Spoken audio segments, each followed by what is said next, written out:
So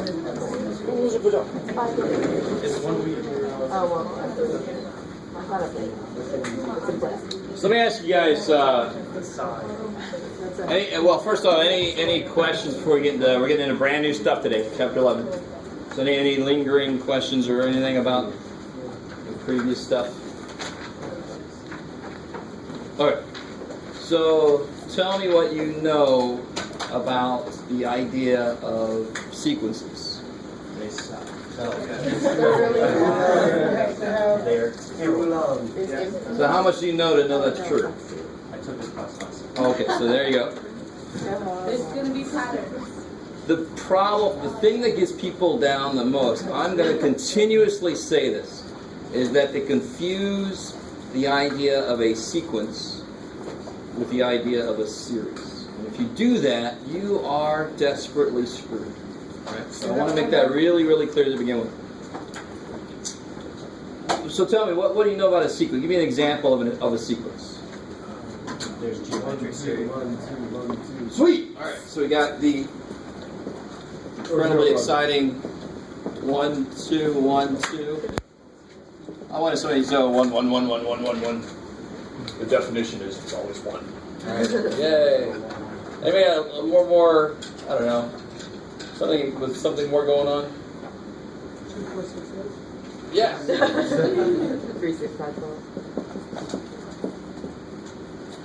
Okay. And I only have to give you a few terms, and you can tease out what the pattern is, right? Sometimes there might be more than one pattern if I don't give you enough numbers. I'm going to desperately try to give you enough. But if on a test I give you something and you come up with something that also works, it's not what I intended, you'll get full credit. You guys kind of with me? Yeah. So that's one little thing about sequences. You've got to be careful. If I don't give you enough, you might come up with a pattern that works that wasn't what I had in mind, but it's still acceptable. Right? It's not a game show. Not a call-in. That's not what I had in mind. Just no. So this one is really sort of based not on something mathematical. It just repeats 1 and 2, 1 and 2. Right? This one, of course, is doing what? Continuously. Just say it again. Yeah, it's always increasing by 2. Right? So, of course, the next step we're going to talk about here today is actually coming up with formulas that tell you what the nth term would be. Right, so for this one, let's take a second. Actually, let's talk about it right now. Can somebody come out with what the nth term for this sequence would be? N plus 2. 2n. So what I mean by that is the first term is 2. So A1 has to be 2. So let's introduce some symbols here. So A1, AN is the nth term of a sequence. So I just have to have a way of referencing where I am in the sequence. So A2 has to be 4. So what I'm asking you is, well, okay, AN is how related to N? 2n plus 2. If it's 2N, that certainly seems to work, right? Yeah. There you go. Sweet. Now, that actually ends up being sometimes one of the hardest things to do. Because this is obviously a very simple sequence. Right? But let me give you something that seems to be simple. What you got, Jeff? Okay. All right, so what's the nth term here?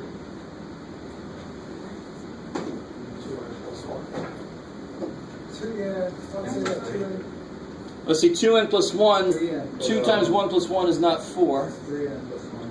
Let's try 3n plus 1. So A1 has got to be 4. A2 has got to be 7. So 3n plus 1 would be 3 plus 1 is 4. 3 times 2 plus 1 is 7. Mm-hmm. I like it. And think about it. See, it's related to this one. But are these multiples of 3? See, these are multiples of 2. That's why that was easy. Oh, okay. These are how far off for multiples of 3? 1 off. 1 above. So that's why this one would be 3n plus 1. That's another way to look at it, yeah. So the 3 had nothing to do with adding 3? The 3 had everything to do with adding 3. Okay. Right? Because why is that a 2? Because I keep adding 2. And where did I start? I actually started at 0. Think about it. Like the 0th thing would be 0, and then I add 2 to get here. All right, how are we doing so far? Good. Normally, and the reason this is an n is because it normally means it's from the natural numbers. And who remembers what natural numbers are? Counting numbers, right? Yeah, counting numbers. So they start at 0. Because you had an entire civilization. You had entire civilizations that had no concept of 0. So when I say natural numbers, what came naturally to us? Caveman, one rock. Yeah. Exactly as the scene from history. When they lost the rock, they had no way of identifying 0. The Babylonians, that civilization, they discovered 0 right when their civilization was about to crumble. So 0 didn't cause it to crumble, but they went, oh, I understand 0 now. Oh shit, everybody's dead. All right. I'm the last Babylonian. Weren't they a 60-based civilization? Yes, they were a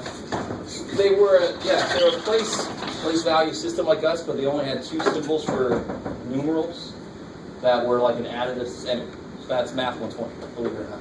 I teach them Babylonian number system, amongst other things. Anybody know any famous sequences? Yeah.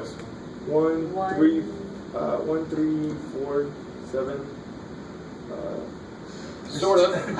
You might be talking about what I'm thinking about. 1, 3, 4, 7. I'm not talking about the numbers on Lost, if you ever watched Lost. So what's this here? Anybody know what's going on here? Yeah, it's Fibonacci, yeah. And you can have an entire lifetime studying this sequence. If you Google search Fibonacci and then almost anything else, Fibonacci music, Fibonacci surfboard, Fibonacci whatever, there are connections because the Fibonacci sequence deals with what's called the golden ratio. And the golden ratio, just not to spend too much time on this, but there's actually been studies that if you construct a rectangle according to the golden ratio, and I'll get to what that is in a minute, it's what's most aesthetically pleasing to humans. If you create sounds based on ratios from that sequence, they're what's most aesthetically pleasing to humans. So what wakes you up in the morning from your alarm clock, those are made of numbers that are nowhere near the ratio of numbers from this. That's why they're so aesthetically unpleasing, right? It's really neat. This is a really beautiful intersection between nature, humans, and psychology. Yes? Is that the sequence that's sometimes depicted by the Nautilus shell? Yes, exactly.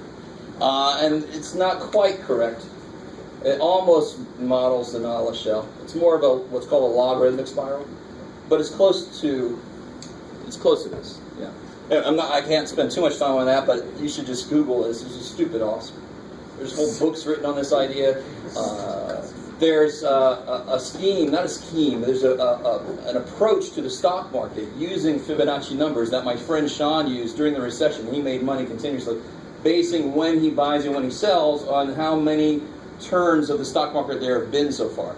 And there are numbers from this sequence. I expect his office looks like a beautiful knife. Well, he used it. I don't know if he really understood it.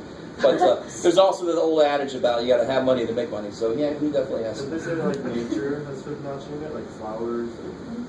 Yes, exactly. It's the one about if you go up a normal tree that hasn't had any problems, nobody cut off any limbs, you would see like that many branches. So if you go up a certain level, you'll see. Let me see if I can get this correct.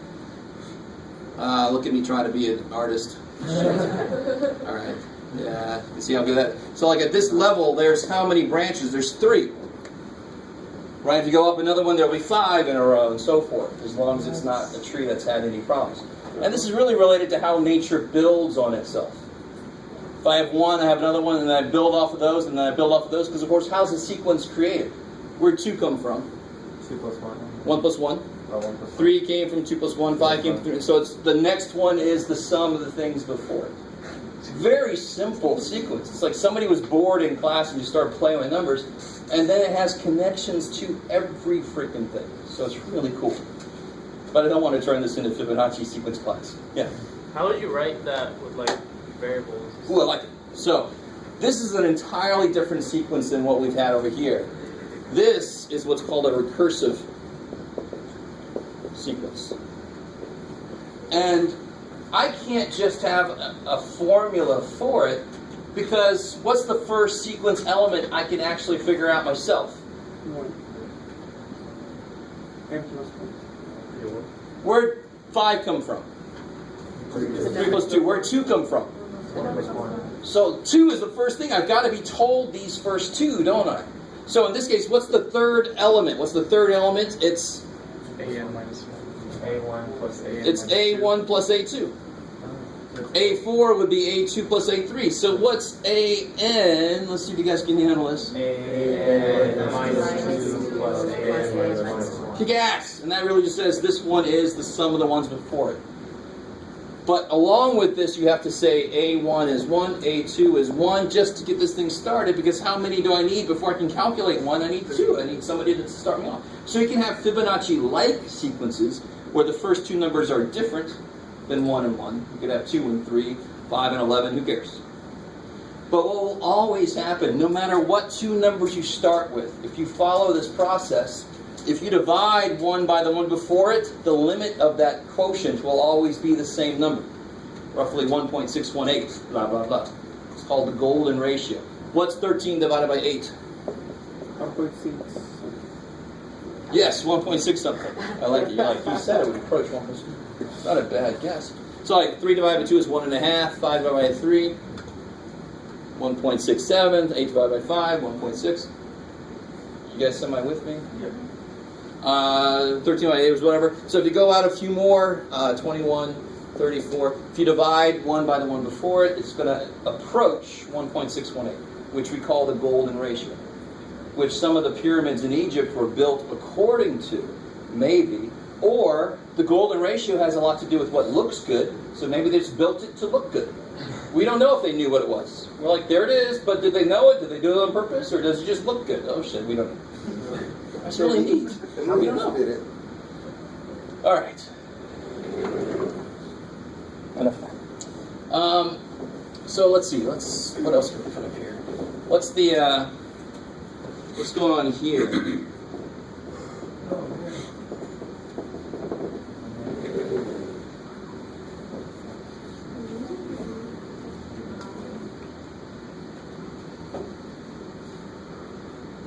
So there's sequences called arithmetic sequences, which is where I keep adding the same thing. So we've had 2 of those already. 2, 4, 6, 8, 4, 7, 10, 13. Kept adding 2, kept adding 3. This is not keep adding something, right? That's geometric. It's called geometric sequence, and this is where I keep multiplying. Times -3. Yeah, so I keep multiplying by -3. So here's the thing. What's AN? AN minus 1 times 3. No, don't define it recursively. I appreciate that.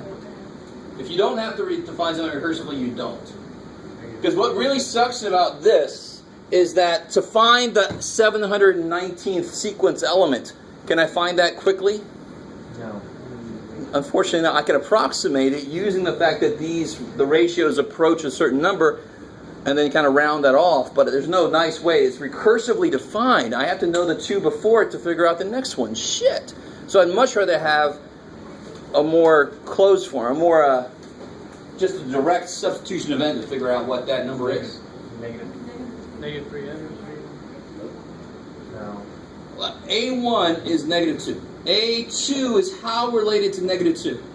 Times -3. Beautiful. A3 is how related to -2? How many -3's do you multiply by? 2. Do you see the pattern now? That's how you do that. That's how you figure out a form, an expression that represents the terms. And let that sink in. It's -2n. Yeah, so it's -2 times, look, the -2 is just always -2, -3 to n minus 1. times -3, N minus 1. n minus 1, kick ass. You notice if I would have called this a 0, like the 0th term, I wouldn't need the -1. The -1 is a little adjustment saying, on the first thing, I want none of these. Oh shit, I got to adjust it by 1, right? So it's just our choice of n. Normally, n is considered to be natural numbers, 1, 2, 3. But you certainly could define it to actually start at 0 if you want to. We'll get there. You can define it to start anywhere you want to, really. How are we feeling so far? So what would the 17th term be? -2, -3 to the 16th. Into the 16th. You know, that's going to be kind of big, right? calculator's probably going to spit out E something.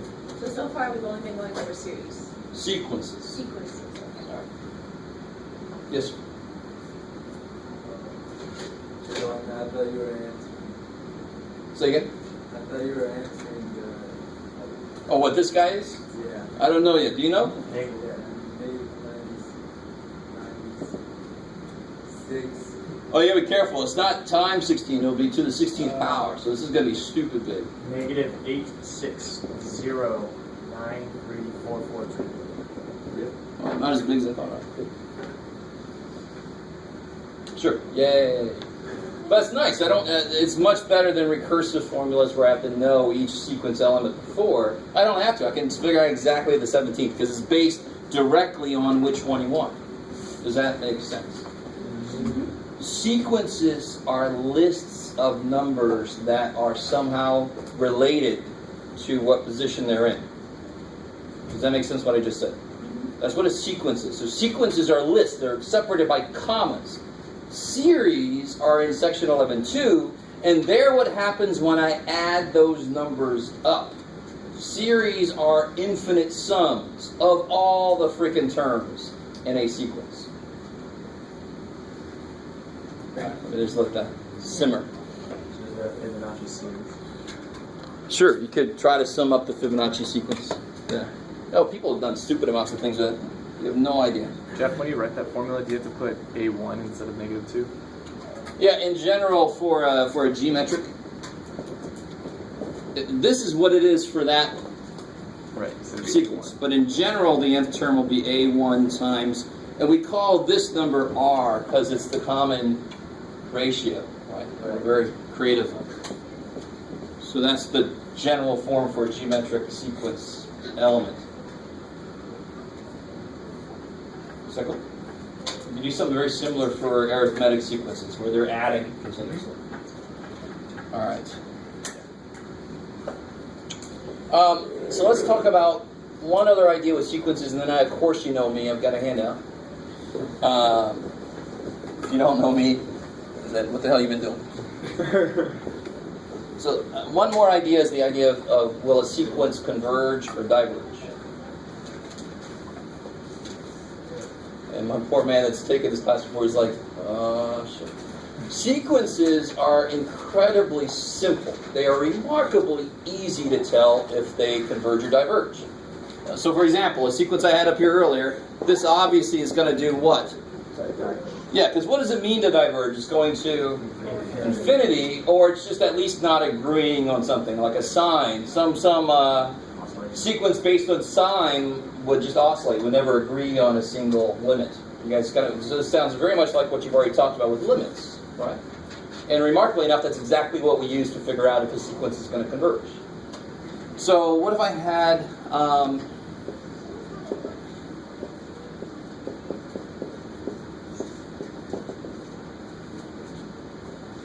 let's say that's going to diverge. my definition of my sequence, right?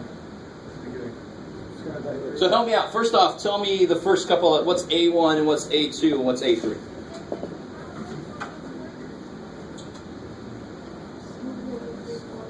All right, so A1, -3/4.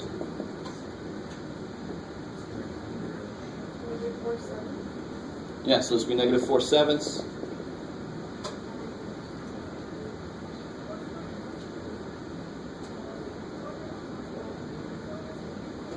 going to converge to -1/4, right? Yeah. And just plug and chug, right? That's not hard. You're all just kind of waiting for someone to say it. I understand. You can do that if you add to yourself. That you're like, please, Jeff. Yes, many of those. It should be that way right now, right? It's very simple. So just looking at a few sequence elements, they're all negative, so that doesn't. But what's really important is, are they getting further away from zero, like they're going to go to infinity, or what are they doing? They're getting closer. They're getting closer. This is 3 times closer to zero than it was to begin with, right? Now I can't necessarily use that to prove a damn thing. You can never prove something, at least not mathematically. You can't prove it with just a few examples, right? Like I love it when I listen to people in Congress and they say, I know this woman out in Wyoming. I met with her. I'm like, oh, that's one person. What the hell are you trying to say? Don't be passing any damn laws because of one experience you had. Screw that. Maybe you're not with me on that. So what's a very simple way to show that? What's it mean to converge? That means as n gets really big, this would have to go to some number or 0, right? Which is a number. That makes sense. So I just apply the limit.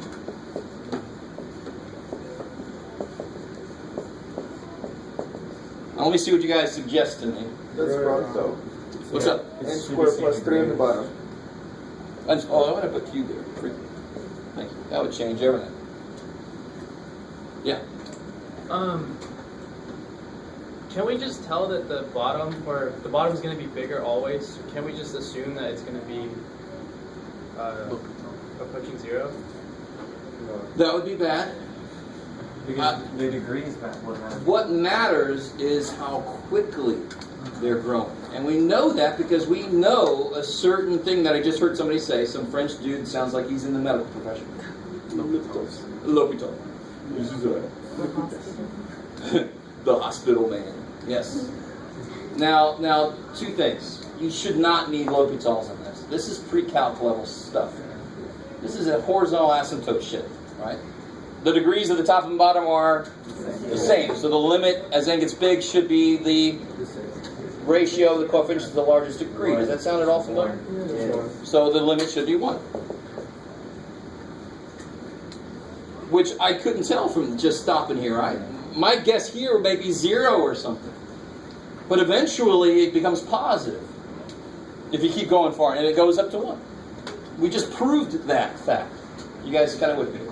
So that's not good enough to say anything really, but it does give me a feel for what might be going on. But I can't say shit off of this. But that makes sense now based off of, it's not going to do the 0, it's actually going to go up to 1. Okay, it's going that way, it makes sense.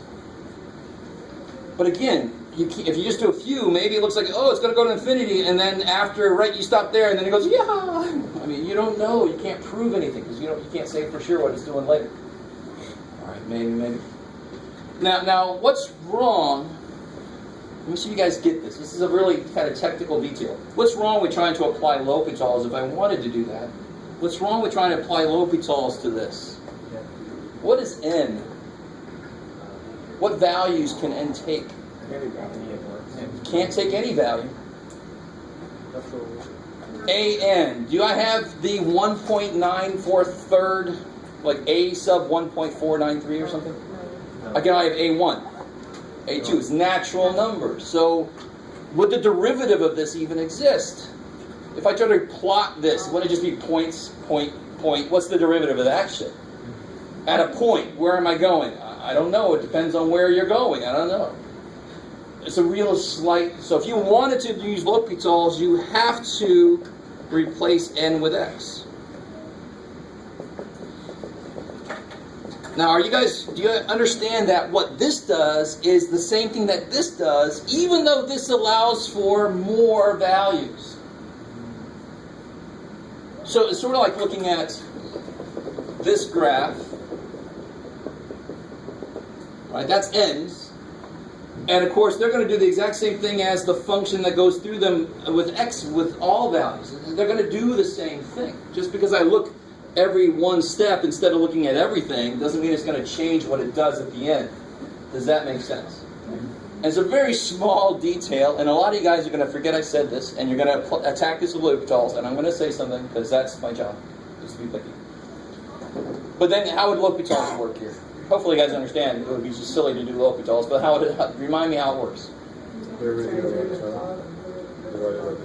Yeah, derivative of each, because it's about the ratio of the rates. It's how quickly they're each going to their thing. Right? They're each going to infinity, but they're going at the same rate. So this will be 2x minus 4 over 2x. Is it still indeterminate? Remember, that's what gets people in trouble with L'Hopital's is you go too far. You can only apply it when it's indeterminate. It still is. It's still infinity over infinity, right? So one more application. 2 over 2, which is 1, which is what we got anyway. Right? So that obviously you will have some situations where you have to apply L'Hopital's. Because it won't be polynomial, it won't be ratios of polynomials. If it's just ratio polynomials, dear God, you should be able to do it directly. Pre-calculus. Come on. All right, maybe.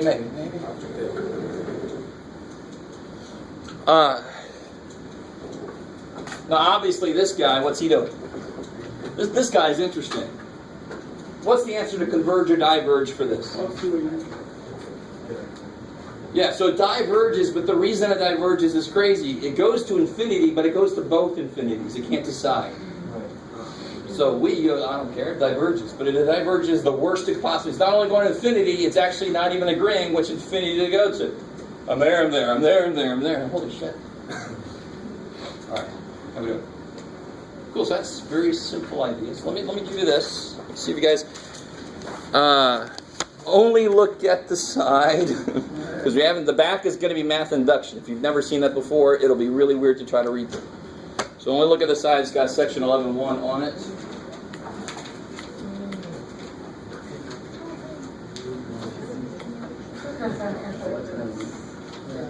So is that sequence called undetermined or? No, it's just a divergence. Oh, Yeah. so you couldn't make it.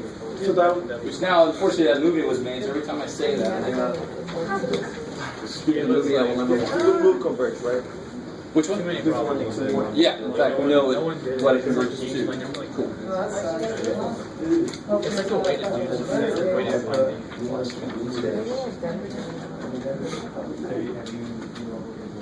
I remember the name. I remember the name.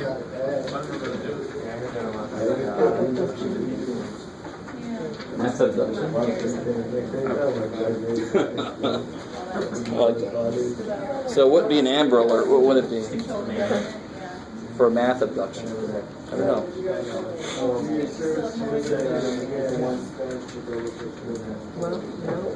I'm not even Alright guys, so there are 3 little areas on this thing with problems that I want you to try. It should be relatively simple. The last group of them at the very bottom of the page is where you have to figure out the nth term. And of course I gave you ones that are much more difficult than we actually just did together. So try those on your own. Call me over if you need some help. Yeah, there's 3 little sections there, right? 3 little exercises sections. Do all those problems from there.